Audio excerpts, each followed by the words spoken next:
ꯀꯩꯅꯣ ꯃꯌꯥꯝꯗꯨꯅ ꯀꯩꯅꯣ ꯃꯌꯥꯝꯗꯨꯅ ꯔꯤꯄꯣꯔꯠ ꯇꯧꯔꯁꯨ ꯈꯪꯄꯣꯠꯇꯦ ꯇꯧꯔꯝꯃꯣꯏꯍꯦ ꯑꯗꯨꯝ ꯈꯔ ꯔꯤꯄꯣꯔꯠ ꯇꯧꯔꯒ ꯀꯛꯈꯤꯗꯣ ꯅꯠꯇꯦ ꯍꯥꯟꯅꯩꯗꯤ ꯑꯗꯨꯝ ꯑꯣꯏꯔꯤ ꯈꯔ ꯁꯦꯀꯦꯟ ꯈꯔ ꯆꯪꯕꯅꯦ ꯑꯗꯨꯅ ꯁꯦꯀꯦꯟ ꯈꯔ ꯆꯪꯕꯅꯦ ꯀꯩ ꯏꯁꯩ ꯁꯛꯂꯛꯑꯣꯌꯦ ꯑꯩꯕꯨ ꯀꯩ ꯏꯁꯩ ꯁꯛꯇꯣꯏꯁꯦ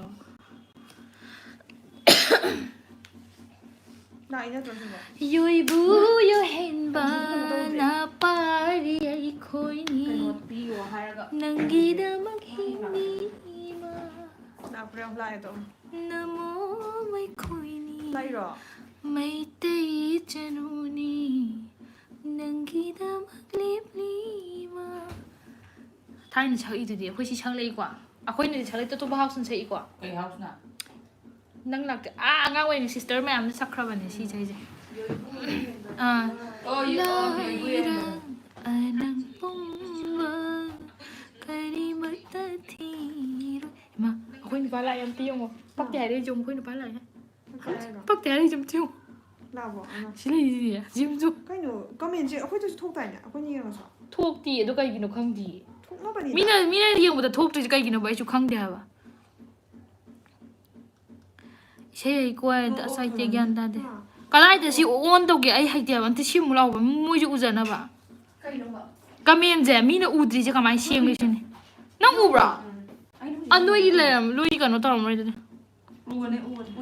ꯗꯤ ꯀꯦ ꯅꯤꯡꯊꯧꯖ ꯂꯦꯝꯅ ꯊꯥꯒꯨꯝꯁꯦ ꯂꯦꯝ ꯊꯥꯔꯣꯏ ꯑꯦꯛꯁꯟ ꯌꯦꯡꯕꯤꯌꯨ ꯂꯦꯝ ꯊꯥꯔꯣꯏ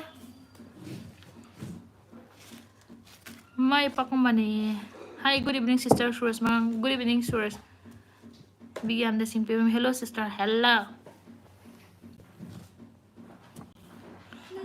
ꯑꯩꯗꯤ ꯎꯏꯌꯦ ꯍꯥꯏ ꯃꯤ ꯎꯕ ꯌꯥꯎꯋꯦ ꯖꯤꯅꯥ ꯌꯥꯡꯁ ꯃꯣꯏ ꯀꯩꯅꯣ ꯇꯧꯔ ꯀꯪꯍꯜꯂꯒ ꯀꯪꯍꯜꯂꯦꯗꯅ ꯑꯗꯨ ꯀꯩꯅꯣꯝꯁꯨ ꯁꯤꯖꯤꯟꯅꯔꯣ ꯀꯌꯥꯝ ꯀꯨꯏꯅ ꯊꯥꯗꯣꯏꯅꯣ ꯍꯥꯏꯗꯤ ꯃꯨꯊꯠꯂꯁꯤꯔ ꯀꯦꯟꯗꯜ ꯑꯣꯏꯅ ꯁꯦꯝꯕꯅꯦ ꯃꯣꯏꯗꯤ ꯅꯕꯥꯏ is coming ꯂꯥꯏꯐꯇ ꯅꯕꯥꯏ ꯂꯥꯛꯑꯦ ꯆꯦ ꯋꯦꯠ ꯀꯌꯥꯅꯣ ꯍꯪꯕ ꯌꯥꯝ ꯋꯥꯔꯦ ꯁꯤꯕꯣ ꯋꯦꯠ ꯀꯌꯥꯅꯣ ꯃꯤ ꯁꯤꯟꯅꯔꯣꯏꯗ꯭ꯔꯣ ꯃꯣꯏ ꯋꯦꯠ ꯀꯌꯥꯅꯣ ꯍꯪꯉꯤꯁꯦ ꯀꯩꯒꯤꯅꯣ ꯃꯤ ꯆꯍꯤ ꯍꯪꯕꯅꯤ ꯅꯣꯏ ꯋꯦꯠ ꯍꯪꯉꯤꯗꯤ ꯅꯣꯏ ꯃꯤ ꯍꯥꯠꯂꯒꯦ ꯍꯥꯏꯔꯣ ꯋꯦꯠꯇꯤ ꯑꯗꯨꯝꯁꯨ ꯇꯥꯅꯤ ꯑꯃꯨꯛꯁꯨ ꯍꯦꯟꯒꯠꯅꯤ ꯃꯥꯅꯦ ꯑꯔꯨꯝ ꯑꯌꯥꯡ ꯍꯥꯏꯕꯁꯤꯗꯤ ꯑꯍꯣꯡꯕ ꯅꯥꯏꯕ ꯄꯣꯠ ꯅꯥꯀꯦꯟ ꯊꯥ ꯂꯣꯏꯈꯤꯗꯨꯅ ꯀꯔꯤ ꯅꯥꯀꯦꯟ ꯊꯥ ꯃꯊꯪꯗ ꯀꯔꯤ ꯌꯦꯅꯤꯡ ꯊꯥ ꯂꯥꯛꯄꯒꯨꯝ ꯋꯦꯠꯁꯤꯗꯤ ꯑꯃꯨꯛꯁꯨ ꯀꯥꯒꯅꯤ ꯑꯀꯥ ꯑꯀꯨꯝ ꯅꯥꯏꯕ ꯄꯣꯠꯅꯦ ꯋꯦꯠ ꯍꯥꯏꯕꯁꯤꯗꯤ ꯑꯃꯨꯛꯁꯨ ꯈꯥꯅꯤ ꯑꯃꯨꯛꯁꯨ ꯀꯨꯝ ꯃꯥꯅꯦ ꯔꯇꯟ ꯂꯣꯡꯖꯝ ꯕꯤꯛ ꯁꯣꯗ ꯅꯠꯇ꯭ꯔꯣ ꯁꯤꯕꯨꯏ ꯕꯤꯛ ꯁꯣ ꯀꯥꯏꯗꯤ ꯀꯩꯅꯣ ꯁ꯭ꯃꯣꯜ ꯁꯣ ꯌꯨ ꯁ꯭ꯃꯣꯜ ꯁꯣ ꯕꯤꯛ ꯁꯣ ꯑꯣꯏꯌꯦ ꯑꯩꯁꯦ ꯕꯤꯛ ꯁꯣ ꯑꯣꯏ ꯃꯤ ꯌꯥꯝ ꯎꯁꯤꯠꯇꯦ ꯍꯥꯏꯕ ꯖꯌꯟꯇ ꯂꯥꯏꯁ꯭ꯔꯝꯅ ꯂꯣꯏꯁꯟꯅꯤꯡꯕ ꯃꯥꯜꯂꯤ ꯍꯦꯔꯣꯅ ꯍꯥꯏꯌꯦ ꯖꯌꯟꯇ ꯂꯥꯏꯁ꯭ꯔꯝ ꯅꯪꯒꯤ ꯃꯈꯥꯗ ꯁꯦꯝ ꯖꯣꯟꯅ ꯒꯨꯗ ꯅꯥꯏꯠ ꯍꯥꯏꯔꯛꯏꯁꯦ ꯑꯩꯒꯤ ꯍꯦꯔꯣꯅꯦ ꯂꯣꯏꯁꯟꯅꯅꯤꯡꯉꯤ ꯃꯤꯠ ꯅꯥꯔꯕꯖꯥꯠꯅꯦ ꯃꯥ ꯌꯦꯡꯅꯤꯡꯗ꯭ꯔꯕꯖꯥꯠꯅꯦ ꯁꯤ ꯍꯥꯟꯅ ꯇꯣꯝ ꯇꯤꯚꯤꯗ ꯄꯥꯎ ꯄꯥꯔꯝꯕ꯭ꯔꯣ ꯄꯥꯔꯝꯃꯦ ꯑꯩ ꯍꯧꯖꯤꯛꯁꯨ ꯑꯥꯏ ꯑꯦꯝ ꯁ꯭ꯇꯤꯜ ꯑ ꯃꯦꯝꯕꯔ ꯑꯣꯐ ꯇꯣꯝ ꯇꯤꯚꯤꯒꯤ ꯃꯦꯝꯕꯔ ꯑꯃ ꯑꯣꯏꯖꯔꯤ ꯍꯧꯖꯤꯛꯁꯨ ꯔꯣꯕꯤꯟꯁꯟ ꯂꯥꯏꯁ꯭ꯔꯝ ꯆꯍꯤ ꯀꯌꯥ ꯁꯨꯔꯒꯦ ꯆꯦ ꯅꯠꯇꯦ 25 ꯁꯨꯗꯣꯏꯅꯤꯀꯣ ꯍꯟꯗꯛ ꯖꯨꯟꯗ ꯏꯚꯦꯟ ꯏꯕꯦꯝ ꯅꯨꯡꯁꯤ ꯊꯧꯖꯥꯝꯅꯦ ꯆꯦꯒꯤ ꯋꯦꯠꯇꯣ 64 ꯑꯣꯏꯒꯤꯒꯨꯝ ꯂꯥꯛꯀꯨꯝ ꯍꯧꯖꯤꯛꯇꯤ ꯑꯣꯏꯗ꯭ꯔꯦ ꯏꯕꯣ ꯍꯧꯖꯤꯛꯇꯤ ꯌꯧꯔꯦ ꯇꯣꯝꯕ꯭ꯔꯥꯎꯟ ꯔꯣꯁꯟ ꯋꯦꯠꯇꯣ 64 ꯀꯥꯏꯗꯨꯗꯤ 80+ ꯆꯨꯝꯕ꯭ꯔꯥ ꯍꯦ ꯑꯗꯨꯗꯤ ꯅꯠꯇꯦ 80+ ꯅꯠꯇꯦ ꯅꯣꯏ ꯑꯗꯨꯃꯥꯏꯅ ꯍꯥꯏꯔꯗꯤ ꯂꯣꯏ ꯈꯪꯉꯅꯤ ꯀꯩꯅꯣ ꯋꯦꯠ ꯍꯦ ꯂꯥꯏꯚ ꯊꯥꯔ ꯋꯦꯠ ꯒꯦꯁ ꯇꯧꯕ ꯆꯥꯅ ꯂꯩꯔꯤ ꯌꯨꯔꯒ 80ꯗ -60 ꯇꯧ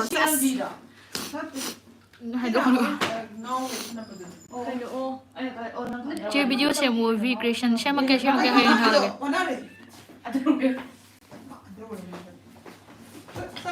ꯀꯦꯃꯦꯔꯥ ꯆꯟꯗ꯭ꯔꯤꯉꯩꯗꯣ ꯀꯦꯃꯦꯔꯥ ꯊꯣꯛꯂꯦ ꯃꯈꯥ ꯌꯧꯔꯀꯥꯟ ꯆꯠꯂꯣ ꯐꯖꯕꯅ ꯕꯤꯛ ꯊꯜꯂꯦ ꯑꯩꯅ ꯆꯥꯕ ꯀꯥꯟꯗ ꯍꯥꯏꯖꯤꯜꯂꯤ ꯁꯣꯔꯤ ꯀꯣꯝꯂꯥ ꯑꯅꯤ ꯈꯛꯇꯅꯦ ꯆꯥꯍꯧꯔꯤꯗꯣ ꯄꯤꯁꯇꯣ You guys are from Manipur 하이리 룽베이 리아메 Yeah, we are from Manipur. Kelvin Sharma ꯑꯩꯅ ꯄꯥꯝꯖꯕ ꯆꯦꯅꯦꯜꯅꯤ ꯁꯤꯗꯤ ꯍꯥꯏ ꯃꯥꯅꯤ ꯅꯈꯣꯏꯅ ꯄꯥꯝꯕꯗꯨꯅꯤ ꯍꯧꯔꯅꯤ ꯍꯧꯖꯤ ꯚꯤꯗꯤꯑꯣꯅꯕꯨ ꯀꯃꯥꯏꯅ ꯊꯥꯒꯠꯇꯣꯏꯅꯣ ꯍꯌꯦꯡ ꯍꯥꯏꯁꯦ ꯍꯣꯔꯦꯟ ꯅꯨꯡꯗꯥꯡ ꯄ꯭ꯔꯣꯕꯤꯗꯤ ꯍꯧꯖꯤꯛ ꯅꯝꯃꯅꯤ ꯉꯥꯛ ꯂꯩꯔꯒꯀꯣ ꯑꯩꯈꯣꯏ ꯏꯃꯥꯟꯅꯕꯤꯒꯤ ꯂꯥꯛꯑ ꯑꯩꯈꯣꯏ ꯁꯨꯝ ꯆꯤꯜ ꯇꯧꯔꯝꯕꯅꯦꯕ ꯆꯤꯜ ꯀꯥꯏꯅ ꯑꯣꯏ ꯁꯤꯔꯦꯗ ꯆꯤꯜ ꯀꯥꯏꯅ ꯆꯤꯜ ꯅꯠꯇꯦ ꯆꯥꯛ ꯆꯔꯥ ꯑꯃ ꯅꯠꯇꯦ ꯆꯥꯛ ꯕꯣꯔꯥ ꯑꯃ ꯆꯥꯃꯤꯟꯅꯖꯔꯝꯕꯅꯦ ꯑꯗꯣ oi chakidore Chao bora am charan do ware. ina bu thok som anandi ngai bu du koi re chale bet am la dialogue am ta taw ro pa bung lem na tharoi ki ha du to ba de Kisan ning thoja sister Anandi se chahi kya. je yam bang ko Ha surage. Nang chahim ta hai ko kai dorage. asa hai du 24 June 25 su du ni Chimai ro na. kai no dani 1999 ne hai ne ki do ngaw ba na Nang yam angang ni na. nang hauji ta kham ngai mi ai to khino ma lo do no sta sing bo hai du kai gi do Asing man ni ta ti. nga sai na sai hai na roi ko do Calm down, calm down. ai comment kan thui ji kai nu yi ama jina jina yangs kai nu ai tab lei gi ji ma kai nu kai yam pin ni noi se ai bi yo yam pin nge ngon di hen ji le ai comment kan thui ji kai nu ai tab lei gi jina yangs lei ti ji de Oh ya. ai u ho da borang ani sorry Tong ra ra sa. ima gi mama we Lấy đây xem ạ. ama Jayanta jina weight 70 to 73 moi ram dong ma le Jayanta like some good night mga lam yun che yang kang ning roy Yang kung hindi ko Daji kang kinida ay yang kang adi noi ka no taw ni ngong na ni na taw ni da no ai ta ba Gibson oi na. miwa khara kang na ji Miwa khang ang na si. see you Adam Shimre. you guys from Manipur yeah we from Hadala Manipur laira. natte atopa ni Sorojini Thokchom chi anop ta loktho anop loktho dina khoi comments ekram na pa gani Do you watch any anime fan? anime fan ni sidi mai ni ai ni yang ba one piece ka dari sidi ying two piece suit re You guys look like like Korean girl yeah Adam Simran हाइबीरे you guys look like Korean girl है ये तो ऐसे बोल सकते हैं she looks like Korean girl yeah I do look like yeah I hire को I करो तो बोलते yeah I do look like Korean but क्या नोने कोई Korean drama था कोई सा का कोई पी को मजा हुई ना azuma को मजा हुआ तो दुनिया बा Aina Jesu da nga phawa azuma. Nga phawa. sak phasa bजे वाद्रु इचन ai jang wai Nang ne. कोई वा ना को glucose thila thai na hai ding sai dege di ke ning thauja angang ga na Suras manga. Suras magang naman bina hat le Kai hat ni no. Oh, bai nang hat pro ingon da hati he. adu nai hat ja ai je ko di man bina bu hai da ya Hingkat na ba kana hot na rin. Yes. Kai no. Poi tri yo pa do do si ba. lai tong ami Yo ba la ba. ya la ba mai ang ngata ngai ko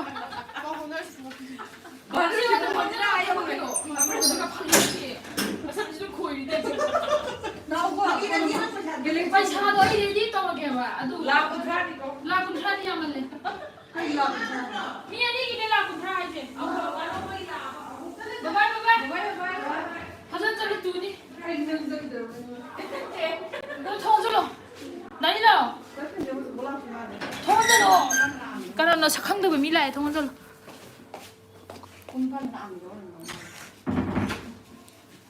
Kishan thâu e yam angang ni 28 29 ga malo re ono 28 29 to khro khanga ba mina lambida a nene phi du ching ya hara khrab na engon ai gumba le chabi yamana Sarojini Thoksom so beautiful. suti thaw jana che da ni do kai lam dei no hai Ma. khumbi op ta ajana olo da ni na kai no Nade. Mang che pha da le. nang di chani na mai da chikim ta chaw Ya he. ado hai bi yo ba ta Mang pha le ni. Kai ai kamai khangi no. me phal dei ni hai Mang pha le na. Anandi nga. nang ga phami nei do masak nung si ya ba Kamsa. Thank you. Thank you. Kamsamida gi to. 감사합니다 ngai do lo moi kan opa party ni Opa party ni. ai jai ga ma da ya di ai su chun ne Vidyananda Singh pe. sister ye video sing se yang yam nungai phani su yam tai thank you Demon Slayer Harira training gi premium ying chat toro. Ay chat ningi yamna ado lik chat khibane hadaki do. Ngai dem. no ya di wari dum dai khang re ka anime gira ba Anyway, Demon Slayer. ꯆꯦ ꯑꯃꯗꯣ ꯁꯛ ꯌꯥꯝ ꯅꯨꯡꯁꯤ ꯀꯩ ꯃꯤꯡ ꯀꯧꯒꯦ ꯑꯝꯇ ꯈꯪꯖꯒꯦ Dani from Manipur sorry 나 말하는 파기 나오니까 lemba saraga asing uthori da kaino ba lemba saraga asing uthori da kaino puspa thak chom che se yam cute oye thank you hai tam ni ne mi ne cute oye ka haraga che nang kai dei no oye ang ta changai thel bishuruk athokpam kari honar berge chawse honar berge di am honari da ha kai 잠깐 남아. lama ba pina tawang Nga khel halay. ngam Lama pasay ba thank you suma? ingo ba chom kai ba then charage nga sare jena yang sabiger ija khan a le shabini cute Rosemary. kai lamdai no macam je kami jangan lại Oh. je yam na nushi Lai. oh nice kai no bema video sem ono ke pen na ha ho hai thar ke boni sim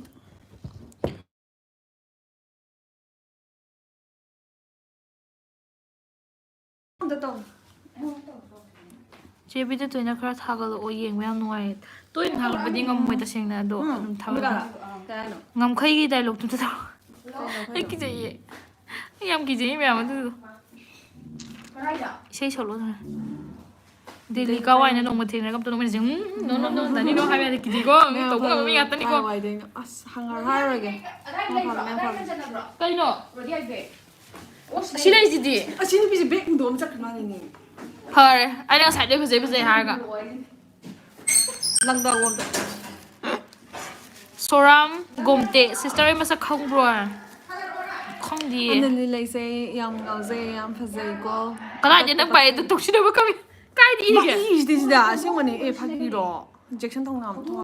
oh thank you thank you Lai ba. Good night. mayai gi do cham na dum le lu ko ma di cham na le bina yan le cham na dum le lui kai ai na chaman ra bai sia ma yam sam na le hen dui ne phasana Kai ai khang re da. singa sai du la e susmita lak tra boy Sunda mayum gandal phai dur ka hai dun ka yan ba dur gan kadai no. she Gandalf. Akash. My naucha genji hai na tro Like nang sa dom da hai go se mo nang mi ne ka nya tor hai. insta do the anandi hai le bine THEANANDI the anandi Nang asing underscore 또 다 갖다 놨는데 야우다 Guys, 하나는 너 지금 지금 좀 완전 처음이지. 큰데 Nang ka ba? 기다 기다. Nang ka no. 근데 아이디랑 속도보다 녹닝래 Magi account la. 녹닝만 하바 이게 속도 아주 울타 푸타 ਚੱਲੇ Ta 비비 pula sa la ba. 그마이나 온드노 아두디 능 울타 ਚੱ라니 Oh, da di dang ta. the anandi 하냐 레네 인스타다 Screen shot ta ni na. Flip to book. tawro nang phanaba sarojini thok chom che ma ton taro ichini naw natte ahum ne nupi ai tom doi ba Russia luang leima mina age kya no na hangbadi khumakte ne sister se hadak 25 su doi ne ba junda anamika khundung bom live ya khidri ro ka den hoi mathanda tachagre ni Oh, yeah ba. Da nan. oh tut kana no zik insta gi ai gi insta username hangdo the anandi underscore smile leibane ado ai di noi hadigan gi reels tawbe gum yawde dance tawbi copy ai ken thagat lamne da dum yengi di yengu Video update to ka ka thaga lo. oh ho video ke ke do thagat ke Chai ka sure ge chi ani si. hi girl Lam dai no. nangi is am ta hayo ai nga thade haya Hey, ai di popular right. no man don't think like that Popular ni to. As Kai lam dai no. Hi sister, I'm coming. 100k am dollars. yes ngam khai ida do mai le ni are you a tip yes choose gaming dina yes we are a Dance tip to wait tip lam te khum are you a tip yes Subscriber hura ni ma. pro tip Pro ne ne. khoi heist to ne Ma high stock heist people view people high stock there. Dance viewers I love you Ram G. Ram. che se wt male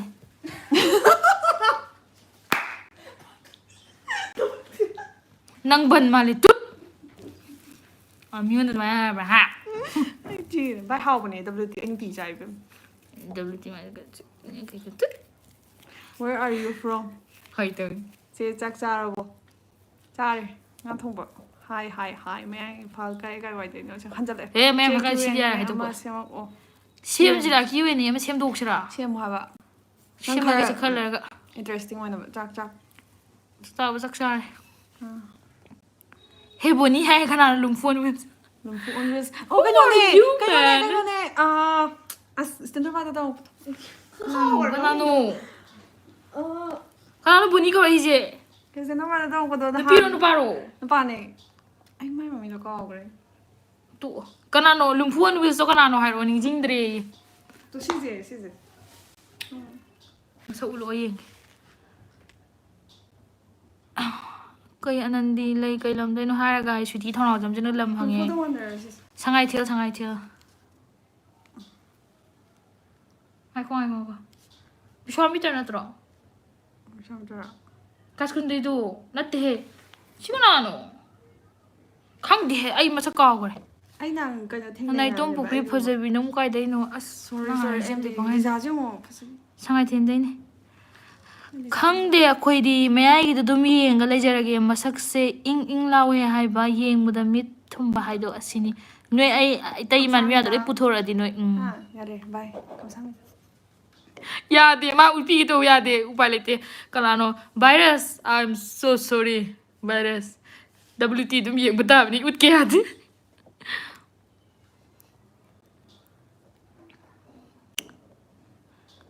Vinod Kumar Sangai थिल चुमेको yes Sangai थिल चुमे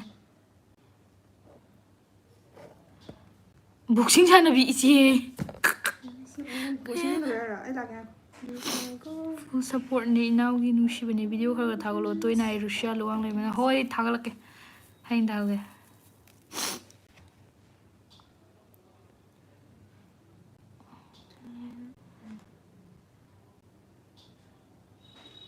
that girl in the right has the whole queen energy for real yeah ไอ้ดอก for real I even what to say she even inspired me อ๋อ she's my friend though she inspired me a lot in So many 감사합니다. ways she is so best kind of optimist oh my god อย่า Right. เลยไอ้มัน Money ko. เทรนด์ตลอดไม่ได้สต็อกไว้ ako'y miya yaudra male เจสยามนะฟันนี่โอ้ย good night เจ I'm a big fan kill it bot I am from India can you say this my ear เจเซตินนะบ้าน da chin hai chin ba ที่ห no น่วยตีหน่วยโกน้องปุ๊กลีปายเนี่ยมาที่ไหนดูมิสทั้งนะบ่ jo na wi jam che tum khiro dry koi video nam gini do I'm tum from bane India resides my sister I'm from India I hi yang beautiful atei girl kan yam dai ko nang 어두네 adu na te moi gi pai ngai de si pa hau de nongai te ha 나티 강여봐 koi 안나 manipur mi da han pi vi je pau ba ba to bu che boxing chana ba malami pau ba bu ko cha da na tu e ai ko to cha de pau ba da de to khre 비리다 난 리전지 hai da ne due to some 하게 kai hai da no person matter 야래 hoi du hai ta adu ai tok te I'm still a member ai tom ti video dum yauri adu ai chuti le ga thola kan dum pa ne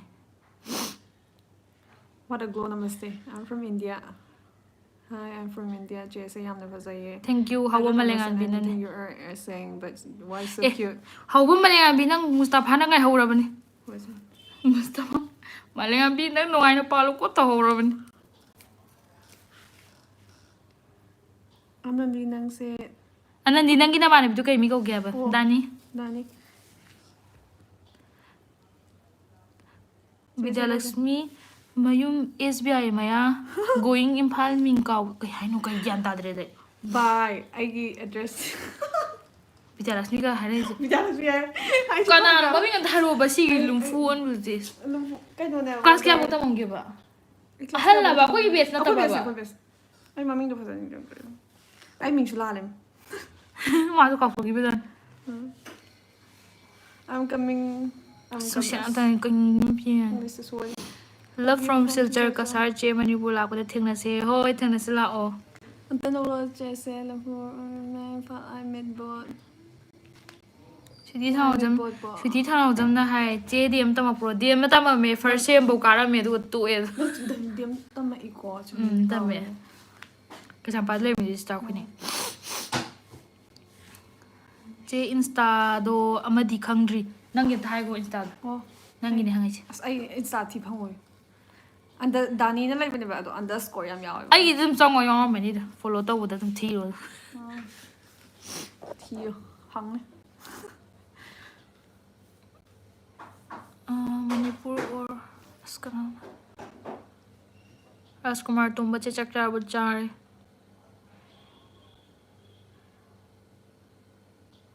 isma hai jong ko Deepak Singh na si ama lai isma hai se both are beautiful both I am married both I hai je noi ni phase noi ni ma ai luong ni sine ma hai Grammar teacher ni ko.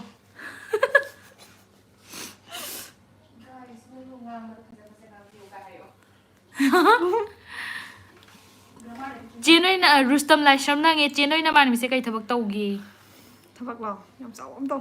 ma business Phagi taw bani. business tau ni ma business ma ke no kom la gi business tau कुछ भी ya Kuch bhi chalega.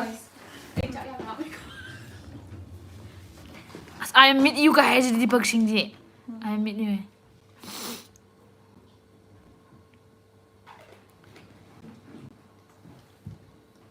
Chegi BF maming harak pa yaroi droye John Hobby jam ji na John Hobby jam na lai Atahi go John ko bune John. John Hobby jam ai BF maming hang da ai BF na te ai fiance ai ta Fiance. Ai fiance Like my fiance. ya ai fiance John ko e ma so John Hobby jam ni ko hangai si so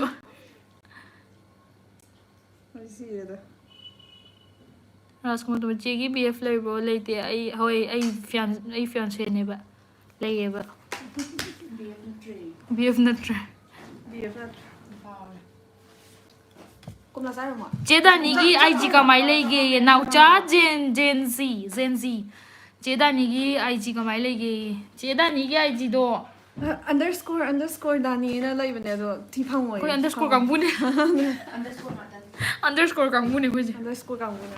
Phangoi ai pak. ado na te ai da sang ade dum ai following da ne Magi da sanga de. ai na follow to ba dum lai ne noi khang ni dum yeng bu da Ai mai jing ngang chak ngang khat la. Sao sa ka pe re. lan thoi ba 7 chegi video se Ha. lai ne Mai di jagi photo. Yo, chegi video se yam unique oi aphaw YouTuber oi bi ui body ma'am phangi chu Ai oi ne oi dum video thagalo. Ai motivator ne. Adune. ado sumba ma di phaw no bu to na te noi no di ai noi amani noi de noi gum ne ma so ai gi supporter ne motivator ne How da mi ne ha.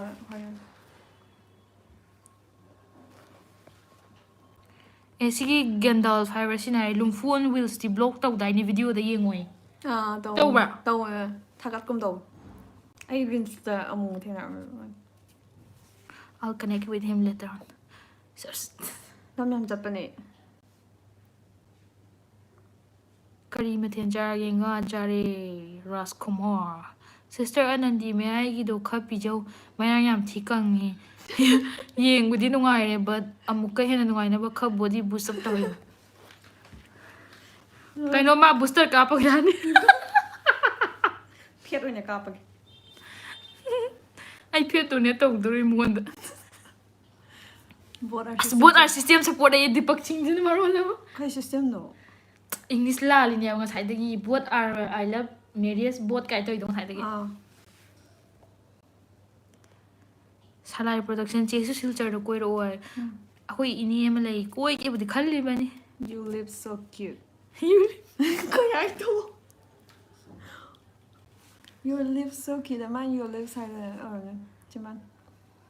But video thagala old sister. komai na hai video thagalo se Wangoi makha like kai gi school da lerm roi thodam se ana lerm ei du gi school da I'm a big warden fan. oiram Thank you, hire me. I'm a big fan. I just. hai pa Deepak Singh ja thank you anjali ni ba ꯃ ꯄꯉꯥꯏ ꯍꯥꯏꯖꯤꯜꯂꯤꯅꯦ big ꯐꯦꯟ ꯀꯥꯏꯅ ꯄꯨꯔꯥ ꯃꯤ ꯑꯩꯈꯣꯏ ꯁꯤꯗꯅꯦ ꯈꯪꯁꯨ ꯈꯪꯗꯕ ꯃꯤꯗ big ꯐꯦꯟ ꯀꯥꯏꯅ business ꯅꯉꯣꯟꯗꯅꯦ ꯍꯥꯏꯁꯦ ꯏꯟꯁꯇꯥ ꯑꯥꯏ ꯗꯤ ꯍꯥꯏꯗꯣꯛꯇꯦ ꯃꯥ ꯍꯥꯏꯗꯨꯗꯤ ꯑꯟꯗꯔꯁꯀꯣꯔ ꯗꯥꯅꯤ ꯑꯟꯗꯔꯁꯀꯣꯔ ꯑꯩꯒꯤꯗ ꯆꯪꯉꯒ ꯐꯪꯕꯅꯦ ꯍꯥꯏꯗꯨꯗꯤ ꯐꯪꯕꯅꯦ ꯗꯥꯅꯤꯅ ꯇꯥꯏꯞ ꯇꯧꯔ ꯊꯤꯕꯗꯅꯦ ꯑꯗꯨꯝ ꯑꯟꯗꯔꯁꯀꯣꯔ ꯃꯌꯥꯝ ꯌꯥꯎꯕꯗꯣ ꯅꯪ ꯑꯗꯨꯝ ꯑꯣꯏꯔꯝꯅꯤ ꯚꯥꯏ ꯐꯪꯗꯕꯅꯦꯕ ꯑꯗꯣ ꯑꯩꯒꯤꯗ ꯆꯪꯉꯗꯤ ꯐꯪꯒꯅꯤ ꯑꯩꯒꯤ ꯐꯣꯂꯣꯋꯔ ꯃꯤꯅꯗꯤꯅꯦ 50 ꯈꯛꯇ ꯂꯩꯕꯅꯦꯕꯀꯣ ꯑꯩꯒꯤ ꯐꯣꯂꯣꯋꯤꯡꯗꯣ ꯐꯣꯂꯣꯋꯔ ꯑꯁ ꯋꯥꯠ ꯑꯦꯕꯔ ꯑꯥꯏ ꯗꯣꯟ ꯅꯣ ꯑꯟꯗꯔꯁꯀꯣꯔ ꯌꯥꯝ ꯍꯥꯞꯄꯅꯦꯕ ꯀꯩꯒꯤ ꯊꯣꯛꯏꯅꯣ ꯗꯤꯑꯦꯝꯗꯩ ꯁꯨꯇꯤ ꯊꯧꯔꯛꯇꯕꯅ ꯀꯩꯒꯤ ꯇꯣꯛꯏꯅꯣ ꯗꯤꯑꯦꯝꯗꯤ ꯑꯩꯁꯨ ꯇꯝꯃꯤꯅꯣ ꯇꯣꯛꯅꯤꯡꯉꯤ ꯀꯩꯅꯣꯅꯦ ꯇꯁꯦꯡꯅ ꯍꯥꯏꯔꯕꯗ ꯑꯩꯁꯦ ꯂꯥꯏꯔꯤꯛ ꯇꯝꯅꯤꯡꯕ ꯃꯤ ꯅꯠꯇꯕꯀꯣ ꯑꯗꯨꯅ ꯇꯝꯕ ꯍꯧꯔꯛꯄꯒ ꯑꯩꯁꯦ ꯋꯥꯁꯜꯂꯛꯇꯗꯅ ꯑꯗꯨꯝ ꯇꯣꯛꯈ꯭ꯔꯦ ꯍꯥꯏꯗꯤ ꯌꯥꯝ ꯍꯩꯕ ꯑꯇꯣꯞꯄꯗ ꯑꯩꯈꯣꯏ ꯀꯣꯂꯣꯝꯒ ꯁꯨꯡꯌꯥꯎ ꯌꯥꯎꯗꯕꯤꯗ ꯑꯩꯈꯣꯏ ꯕꯣꯏꯒ ꯁꯨꯡꯌꯥꯎ ꯌꯥꯎꯗꯕꯤꯗ ꯇꯝꯃꯛꯄ ꯂꯥꯏꯔꯤꯛ ꯈꯨꯇꯝꯅꯦꯕ ꯑꯩ ꯈꯨꯇꯝꯁꯤꯅ ꯑꯗꯨꯗꯨꯅ ꯗꯤꯑꯦꯝꯗ ꯇꯝꯕꯁꯦ ꯋꯥꯔꯛꯇꯅ ꯇꯣꯛꯑꯦ ꯑꯗꯨꯒ ꯑꯩ ꯏഗ്ꯅꯧꯗ ꯂꯣꯏꯁꯟꯈ꯭ꯔꯦ ꯑꯇꯣꯞꯄ ꯗꯤꯄ꯭ꯂꯣꯃꯥ ꯀꯩꯀꯩ ꯁꯥꯏꯠꯇ ꯃꯌꯥꯝ ꯇꯧꯈ꯭ꯔꯦ नेपाली में भी हम मैं भी हूँ ꯔꯥꯁꯤ ꯈꯥꯟ congratulations ꯑꯩꯈꯣꯏꯗꯤ ꯅꯦꯄꯥꯂꯤ ꯃꯥꯟꯕꯩꯅꯦ ꯁꯤ ꯔꯏꯁ ꯈꯥꯟ ꯍꯥꯏꯁꯦ ꯈꯥꯟꯗꯤ ꯃꯨꯁꯜꯃꯥꯟꯅꯤꯗꯅ मालूम ꯃꯥꯅ ꯑꯩꯈꯣꯏꯗꯤ ꯅꯦꯄꯥꯂꯤ ꯃꯥꯟꯕꯩꯅꯦꯕ ꯍꯥꯏꯔꯤꯗꯣ आम्ही तर मागे भालोबासी congratulations you ꯑꯩꯅ ꯉꯥꯡꯉꯤꯗꯣ ꯀꯩꯅꯣꯅꯤ ꯕꯦꯡꯒꯣꯂꯤꯅꯦ ꯑꯩꯅ ꯉꯥꯡꯉꯤꯗꯣ ꯃꯥꯇꯤ ꯃꯤꯂꯩ ꯃꯥꯌꯥ ꯒꯔꯆꯨ ꯍꯥꯏꯕ ꯅꯦꯄꯥꯂꯤꯗꯅ ꯑꯩꯗꯤ ꯗꯥꯖꯨ ꯈꯛꯇꯪ ꯅꯠꯇꯦ ꯗꯥꯖꯨꯗꯤ ꯁꯤꯀꯤꯝꯅꯦꯁ ꯅꯠꯇ꯭ꯔꯣ ꯃꯥꯇꯤ ꯃꯤꯂꯩ ꯃꯥꯌꯥ ꯌꯧꯗ ꯉꯥꯏꯔꯤ ꯍꯥꯏꯕ ꯑꯩꯅ ꯍꯥꯏꯗꯤ ꯌꯧꯔꯛꯇꯣꯏ ꯑꯣ ꯊꯦꯡꯀ꯭ꯌꯨ ꯁꯣ ꯃꯆ ꯍꯥꯏꯖꯤꯜꯂꯤ ꯊꯦꯡꯀ꯭ꯌꯨ ꯁꯣ ꯃꯆ ꯍꯥꯏꯔꯣ ꯑꯩꯁꯨ ꯁꯃꯣꯝ ꯁꯗꯥꯅꯟꯗ ꯁꯤ ꯃꯊꯟꯇ ꯁꯗꯥꯅꯟꯗꯅ ꯄꯤꯔꯛꯏ ꯀꯃꯦꯟꯁꯤꯗ ꯀꯩ ꯍꯥꯏꯅꯣ black dress and picture Sadananda video ꯅꯍꯥꯟ ꯑꯩꯈꯣꯏ ꯚꯤꯗꯤꯑꯣ ꯅꯝꯃꯨꯔ ꯆꯦ ꯑꯗꯨꯗꯩ subscriber 100k ꯌꯧꯍꯜꯂꯁꯦ full support the message is ꯍꯥꯎ ꯅꯪ ꯑꯗꯨꯝ ꯊꯥꯅꯤꯡꯕ ꯃꯇꯝ ꯊꯥꯎ ꯅꯪ ꯉꯁꯤ ꯃꯇꯝꯁꯤꯃ ꯐꯪꯉꯔꯣꯏ ꯍꯥꯏꯕ ꯅꯪ ꯀꯩꯅꯣ ꯅꯪ ꯚꯤꯗꯤꯑꯣ ꯅꯝꯕ ꯍꯧꯔꯁꯤ ꯚꯤꯗꯤꯑꯣ ꯅꯝꯃꯒꯦ ꯃꯌꯥꯝ ꯊꯝꯃꯒꯦ ꯑꯩ ꯆꯥꯕꯗꯤ ꯆꯥꯒꯦꯗꯅ ꯅꯪ ꯆꯥꯎꯋꯣ ꯆꯥꯎ ꯊꯝꯃꯒꯦ ꯂꯣꯏꯁꯜꯂꯒꯦ ꯀꯥꯏꯗ ꯊꯝꯃꯦ ꯅꯨꯔꯂꯝ ꯍꯥꯏꯅ ꯑꯩꯒꯤ ꯁꯥꯇ꯭ꯔ ꯑꯃ ꯂꯩꯌꯦ ꯑꯗꯨ ꯑꯣꯏꯖꯥꯠꯂꯣ ꯆꯤꯆꯦꯒ ꯀꯧꯔꯛꯏꯁꯤ ꯑꯣꯏꯔꯝꯃꯔꯣꯏ ꯆꯤꯆꯦ ꯚꯤꯗꯤꯑꯣ ꯊꯥꯒꯠꯂꯛꯑꯣ ꯅꯪ ꯍꯥꯠꯂꯅꯤ ꯅꯝꯃꯒꯦ ꯀꯩꯅꯣ ꯃꯥꯅ so beautiful black I'm a big fan ꯄꯥꯎꯅ ꯃꯦꯁꯤ ꯁꯅꯥꯟꯇ ꯄꯉꯥꯏ ꯍꯥꯏ ꯂꯩ ꯆꯦ ꯍꯥꯏꯕ ꯑꯅꯟꯗꯤ ꯆꯦ ꯑꯃꯁꯤꯗꯤ ꯈꯔ ꯂꯦꯝꯃꯦꯀꯣ ꯆꯦ ꯑꯅꯟꯗꯤ ꯆꯦ ꯑꯃꯁꯤꯅꯗꯤ ꯈꯔ ꯂꯦꯝꯃꯤꯀꯣ ꯆꯞ ꯃꯥꯟꯅꯕꯅꯦ ꯑꯩ ꯁ꯭ꯄꯦꯛ ꯎꯞꯄꯩ ꯑꯣꯏꯔꯝꯅꯤ ꯑꯩ ꯍꯥꯏꯕ ꯂꯥꯏꯔꯤꯛ ꯂꯣꯏꯁꯤꯜꯂꯦ ꯁ꯭ꯄꯦꯛ ꯎꯞꯄꯩ ꯑꯣꯏꯔꯝꯅꯤ ꯍꯥꯏꯕ ꯁ꯭ꯄꯦꯛ ꯎꯞꯄꯩ ꯑꯣꯏꯔꯝꯅꯤ ꯑꯃꯁꯤꯅ ꯂꯦꯝꯃꯦ ꯍꯥꯏꯔꯒ ꯁ꯭ꯄꯦꯛ ꯎꯞꯄꯩ ꯑꯣꯏꯔꯝꯅꯤ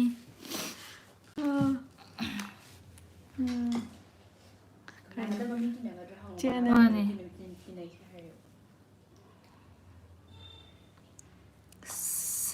ꯁꯤꯜꯚꯤꯅꯥ ꯍꯜꯂꯣ ꯆꯦ ꯍꯤꯗꯥꯡꯃꯌꯨꯝꯒꯤꯗꯣ ꯅꯨꯡꯉꯥꯏꯔꯤꯕꯣ I am from ꯅꯨꯡꯉꯥꯏꯔꯤ ꯅꯪ ꯉꯁꯤ ꯚꯤꯗꯤꯑꯣ ꯀꯟꯇꯦꯟꯗꯣ ꯀꯩ ꯅꯝꯗꯣꯏꯅꯣ ꯍꯥꯏꯔꯛꯑꯣ ꯁꯣꯔꯣꯖꯤꯅꯤ ꯊꯣꯛꯆꯣꯝ ꯑꯗꯣ ꯅꯣꯏ ꯕꯕꯥ ꯃꯤꯡ ꯀꯩꯀꯥꯒ ꯅꯣ ꯕꯕꯥ ꯃꯃꯤꯡ ꯍꯪꯒꯅꯨ ꯀꯣꯟꯅ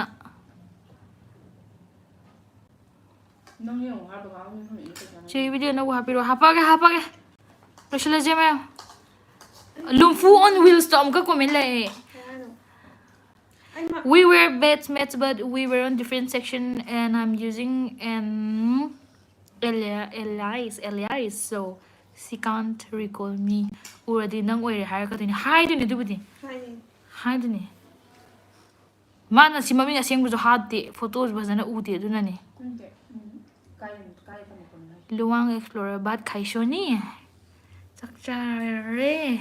ꯀꯩꯅꯣ ꯑꯗꯨꯒꯤ ꯀꯃꯦꯟꯇꯣ ꯍꯧꯖꯤꯛ ꯈꯛ ꯂꯥꯛꯑꯦꯕ ꯅꯉꯣꯟꯗ ꯉꯁꯥꯏꯅ ꯊꯣꯛꯈ꯭ꯔꯕ ꯑꯩꯅ ꯆꯤꯡꯈꯠꯇꯕꯩꯅꯦ ꯖꯔ ꯆꯦꯒꯤ ꯆꯦꯅꯦꯜꯁꯤꯡ ꯑꯁꯤꯗ ꯐꯪꯅꯕꯅꯦ ꯚꯤꯗꯤꯑꯣꯁꯤꯡꯁꯨ ꯂꯣꯏꯅ ꯌꯦꯡꯕ ꯌꯥꯕ ꯌꯦꯡꯉꯤ ꯂꯣꯏꯅ ꯅꯨꯡꯉꯥꯏ ꯃꯣꯁ ꯚꯦꯔꯥꯏꯇꯤ ꯀꯣꯜ ꯄ꯭ꯔꯦꯡꯒꯤꯗꯨꯅ ꯂꯣꯠꯁꯜꯂꯣ ꯂꯝꯉꯥꯟꯕꯤ ꯑꯣꯏꯅ ꯊꯦꯡꯛ ꯌꯨ ꯁꯣ ꯃꯆ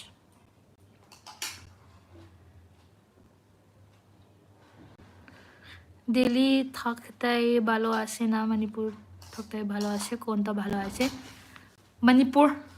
মণিপুরনে হেলে লুয়াং এক্সপ্লোরার হাঙ্গাই নেপালি দিল্লি থাকতেই ভালো আছে নাই সি কেন নেপালি আই বেঙ্গলি না মণিপুর থাকতেই ভালো আছে কোনটা ভালো আছে মণিপুরনে হেলে big support চিচিগি ভিডিও সাম নুঙ্গাই thank you Deepak Singh Tamnalal Haubam Maring Lesabi Mali hai. Thank you. Maring Lesabi sing yam phajaban. Maring Lesabi. Salam Sitolzin Anandi good night nangi video ngayo. Chak char bu chiche chare kainom ole. Hayeng yorne haba nang video do. Ngasi kai program loigi Anjali Mayang gumna kaim leite da dum mayam mixing la ko dum pulan video na bulai. Kun jalira. ꯈꯪꯗꯦ ꯃꯌꯦꯡꯐꯝꯅꯦ ꯑꯩꯈꯣꯏꯗꯤ ꯇꯥꯏꯌꯦꯟꯖꯝꯅꯦ ꯑꯃ ꯑꯦꯁꯄꯥꯅꯤꯌꯣꯜ ꯑꯃ ꯂꯥꯛꯏꯁꯦ ꯂꯥ ꯀꯣꯔꯣꯅꯥꯅ ꯅꯣꯂꯦꯖ ꯑꯦꯟꯇꯦꯟꯗꯣ Español. Spanish Spanishꯅꯦ. Hola, amigos. ꯀꯣꯃ ꯏꯁꯇꯥ ¿Cómo está? ꯍꯣꯏ ꯆꯦ ꯂꯥꯏꯚ ꯂꯣꯏꯁꯤꯜꯂꯒ Hola, ꯚꯤꯗꯤꯑꯣ ꯊꯨꯅ amigos. ꯊꯥꯒꯠꯄꯤꯔꯣ ꯍꯣꯏ ꯅꯝꯃꯒꯦ ꯕꯥꯏ ꯕꯥꯏ ꯆꯦꯒꯤ ꯗꯥꯏꯂꯣꯛ ꯑꯃ ꯅꯣꯏꯔꯒ ꯅꯣꯛꯄ ꯐꯖꯕꯗꯣ ꯍꯣꯏ ꯂꯣꯏꯁꯤꯜꯂꯒꯦ ꯀꯥꯏꯖꯈ꯭ꯔꯦ ꯇꯥꯏꯞꯁꯨ ꯃꯣꯡꯒꯤ ꯚꯤꯗꯤꯑꯣꯗꯣ ꯆꯦ ꯅꯣꯛꯄꯗ ꯁꯦꯔꯦ ꯃꯈꯥ ꯇꯥꯅ ꯃꯌꯥꯝꯒꯤ ꯁꯦꯕꯥ ꯇꯧꯕꯤꯌꯨ ꯃꯥꯏ ꯄꯥꯛꯄꯗ ꯑꯣꯏꯕꯤꯌꯨ ꯍꯥꯏꯔꯦ ꯂꯟꯊꯣꯏꯕ 7ꯅ ꯌꯦꯁ ꯊꯦꯡꯛ ꯌꯨ ꯁꯣ ꯃꯆ ꯑꯣꯏꯖꯒꯦ ꯃꯥꯏ ꯄꯥꯛꯄ ꯑꯣꯏꯖꯒꯦ ꯃꯊꯪꯗ foreign date versus Manipuri date ꯀꯣ ꯑꯗꯨ ꯇꯧꯔꯛꯀꯦ ꯑꯗꯨ ꯇꯧꯗꯣꯏꯔꯣ? ꯑꯗꯨ ꯅꯠꯇꯦ ꯑꯗꯨ ꯇꯧꯔꯣꯏ ꯉꯁꯤ Okay. ꯂꯣꯡꯖꯝ ꯑꯅꯟꯗꯤꯅꯤ ꯆꯦ ꯍꯧꯖꯤꯛꯇꯤ ꯄꯥꯎ ꯄꯥꯗ꯭ꯔꯦ ꯑꯗꯨ ꯄꯥꯔꯛꯈꯤꯅꯤ ꯑꯩ ꯇꯣꯛꯇ꯭ꯔꯤ Paro. ꯀꯩꯅꯣ ꯄꯥꯗꯦ Video naman sabay. ꯄꯥꯍꯧꯗꯕ ꯌꯥꯎꯔꯦ ꯈ꯭ꯋꯥꯏꯗꯒꯤ ꯅꯨꯡꯉꯥꯏꯕ ꯌꯨꯇ꯭ꯌꯨꯕꯔꯅꯦ ꯁꯤꯁꯇꯔ ꯅꯪꯗꯤ ꯂꯨꯋꯥꯡ ꯑꯦꯛꯁꯄ꯭ꯂꯣꯔꯔꯅ ꯊꯦꯡꯛ ꯌꯨ ꯁꯣ ꯃꯆ ꯍꯥꯏꯐꯦꯠꯇꯪ ꯅꯣꯛꯄꯤꯔꯝꯃꯣ ꯑꯝꯇ ꯍꯥꯏꯐꯦꯠꯇꯪ ꯅꯣꯛꯁꯤ ꯑꯩꯗꯤ ꯐꯨꯜꯗ ꯅꯣꯛꯑꯦ ꯍꯥꯞ ꯅꯣꯛꯇꯦ ꯈꯨꯅꯣꯛꯊꯤ ꯅꯣꯛꯂꯛꯀꯅꯤ ꯑꯗꯩꯗꯤ ꯆꯦꯆꯣꯟ ꯅꯥꯎꯔꯦꯝ ꯅꯪꯒꯤ ꯚꯤꯗꯤꯑꯣꯅ ꯏꯍꯦꯟ ꯍꯦꯜꯂꯦ ꯅꯨꯡꯉꯥꯏꯕ ꯏꯁꯩ ꯐꯖꯕ ꯑꯃ ꯁꯛꯑꯝꯁꯦ ꯑꯩꯒꯤ ꯕꯤꯕ꯭ꯂꯥꯁ ꯑꯣꯏꯔꯦ ꯁꯝ. ꯚꯤꯗꯤꯑꯣ ꯉꯥꯏꯔꯝꯃꯒꯦꯀꯣ ꯉꯥꯏꯕꯤꯔꯝꯃꯣ ꯂꯣꯏꯁꯤꯜꯂꯁꯤ ꯁꯤꯗ ꯀꯃꯦꯟ ꯃꯊꯪ ꯂꯥꯛꯇ꯭ꯔꯤꯉꯩꯗ ꯂꯣꯏꯁꯟꯈ꯭ꯔꯣ ꯑꯝꯇ.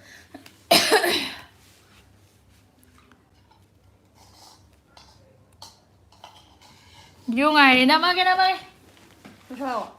Bye bye 하모. ꯍꯥꯏꯔꯝꯒꯦ ꯉꯥꯏꯈꯣ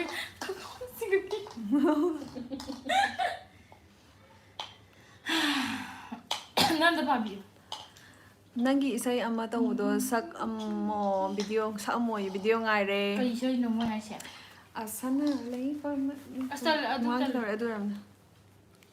Doctor Secretary India से आज भी this message is have review. Kay lamdayno anan sise Sangaitheldagi Sandi Kori. What is this? I don't know. Lore se. Lore. Comment ka lore. Bye bye ma'am. Video ngayo. Sige. Lore. ꯑꯩꯒ ꯊꯦꯡꯅꯗ꯭ꯔꯤꯉꯩ ꯃꯃꯥꯡ ꯅꯣꯏ ꯀꯔꯤ ꯑꯣꯏꯔꯝꯃꯤ ꯅꯣꯛꯅꯤꯡꯗꯕ video ꯃꯌꯥꯝ ꯌꯦꯡꯉ ꯂꯩꯔꯝꯕ꯭ꯔꯥ Yara ꯂꯣꯏꯁꯟꯈ꯭ꯔꯣ ꯕꯥꯏ video ꯅꯝ. ꯃꯤꯅ ꯌꯥꯝ ꯆꯒꯠꯅꯕ ꯃꯥꯜꯂꯦ ꯑꯩ ꯑꯁꯦꯡꯕꯗꯤ ꯆꯒꯠꯅꯗꯕꯅꯤꯀꯣ ꯗꯥꯅꯦ ꯆꯒꯠꯅꯗꯦ ꯏꯁ ꯑꯗꯨ ꯃꯣꯏꯅ ꯑꯗꯨꯝ ꯆꯒꯠꯅꯕ ꯆꯒꯠꯅꯗꯦꯀꯣ ꯃꯥꯜꯂꯦ ꯚꯤꯗꯤꯑꯣꯅ ꯑꯃꯅꯦ. ꯃꯥꯅꯦ ꯑꯩ ꯂꯦꯝꯃꯦ ꯍꯥꯏꯐꯦꯠꯇꯪ ꯅꯣꯛꯑꯦꯀꯣ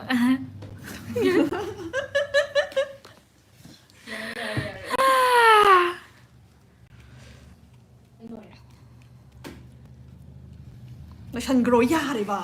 ꯅꯠꯇꯦ ꯀꯩꯅꯣꯝ ꯍꯥꯏꯔꯗꯤ ꯋꯥꯡ ꯑꯦꯛꯁꯄ꯭ꯂꯣꯔꯔ ꯂꯥꯏꯚ ꯊꯥꯔꯒꯦ ꯁꯣꯔꯤ ꯀꯣꯟꯅ ꯐꯖꯅ ꯊꯥꯔꯛꯑꯒꯦ ꯑꯩꯗꯤ WTꯅꯤꯅꯦ ꯃꯥꯏ ꯆꯤꯖꯟꯗ꯭ꯔꯦ ꯀꯅꯥ ꯉꯁꯥꯏ WT ꯍꯥꯏꯔꯛꯈꯤꯗꯥꯏꯅꯦ ꯑꯩꯉꯣꯟꯗ ꯅꯪ WT ꯆꯥꯔꯝꯕ ꯐꯨꯜꯂꯣ